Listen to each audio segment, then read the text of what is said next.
Good morning, friends. It's Pastor Colin. As we begin this new series, Keep, Stop, Start, we've been reflecting on what it means to keep doing some things, start doing other things, and stop doing those things we want to get rid of in our practice and in our life.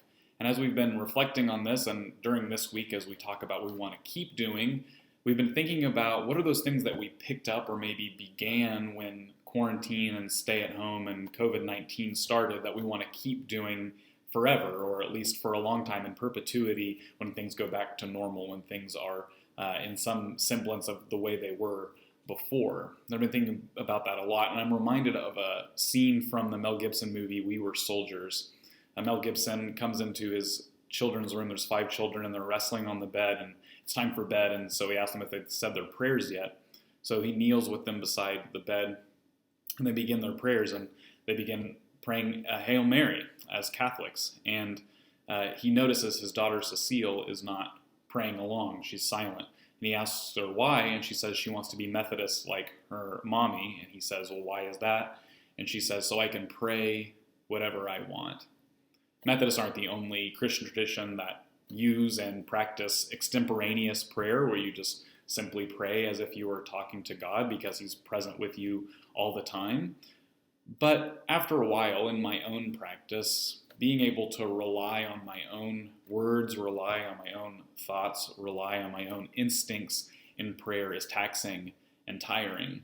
And we do well to remember that we're in a tradition that's centuries long of people praying and recording their prayers for us to lean on and practice. At the beginning of all this, I read this book, Ever Ancient, Ever New, by Winfield Bevins.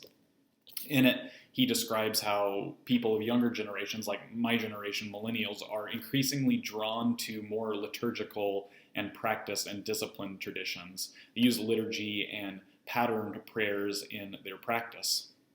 I'm drawn to the liturgy and I'm drawn to the practice. And one of the things I've been drawn to during this time is the Book of Common Prayer. And I've had this read Book of Common Prayer for a while and have started and stopped using it occasionally, but my most sustained time of using it regularly has been during the past few months. And it's given me life to remember that I can rest on the prayers given as a gift to us as a church, that I don't have to rely on my own thoughts or my own ideas or my own inclinations or instincts in prayer, but I can rest on the prayers that have been prayed by the church and by Christians for centuries. I'd encourage you, if you want to pray the Book of Common Prayer in our own kind of Anglican family, in our own Church of England, John Wesley family, that you would buy one. You can find used copies many places, and there's lots of resources online for how to begin praying the Book of Common Prayer.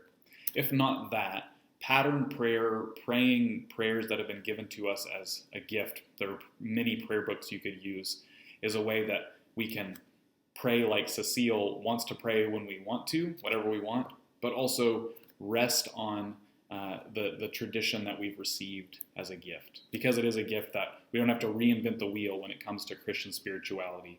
There are many that have done it for years before us and will do it years after us, that will pray prayers that have been prayed since the beginning. So I'd encourage you, if you're weary in your praying, weary in expressing yourself to God in your prayers, that you would rest on those prayers given to us by the saints of the past.